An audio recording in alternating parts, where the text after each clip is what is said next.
నమస్తే నీ పేరేనా? ఏ ఊరునా మనది? ఆరుకొంతలపాడు అన్న. ఇప్పుడు మీరు చైత్ర భారతి శూన్యకి వచ్చినారు కదా, ఎట్లా ఉందన్న మనది సీడ్? బాగుంది సీడ్.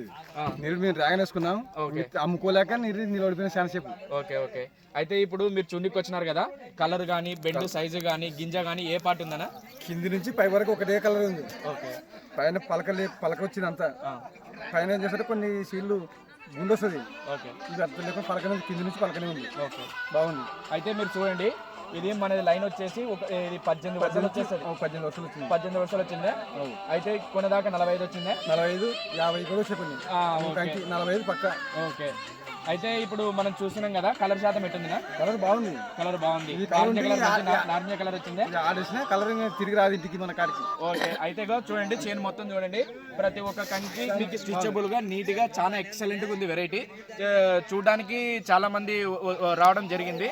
అయితే ఇక్కడ ఇది రోడ్డు మీద చైన్ కాబట్టి చాలా మంది రైతులు రావడం జరిగి ప్రతి ఒక్కరు ఇది ఏ ఇత్తనము ఏ సీడు, ఇది చాలా బాగుంది, ఎవరు వేసినారు ఎక్కడ తెచ్చినారు అని చెప్పేసి అడుగుతున్నారు. కానీ ఇది మనది చైత్ర భారతి సీడు, చాలా ఎక్సలెంట్గా ఉంటుంది. వెరైటీ చాలా బాగుంటుంది. అయితే మీరు రైతు అభిప్రాయం కూడా చూడండి. ఇది కంకి మేము లైవ్ లో చూపిస్తున్నాము.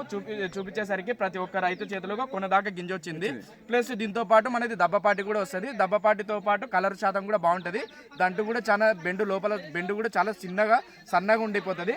అయితే మనకి దిగుబడికి వచ్చేసరికి చాలా బాగా 45 నుంచి 40 క్వింటాలు పక్కా వచ్చేస్తుంది. చాలా ఎక్సలెంట్గా ఉంటుంది చైత్ర భారతి వెరైటీ. రైతులు కూడా రైతులు వేసుకోవచ్చా? మన రైతులు వేసుకోవచ్చు కదా. మీరు చూడడానికి వచ్చినారు కదా, మీరు చెప్తారు కదా రైతులకు. చెప్పేస్తుంది. Okay okay.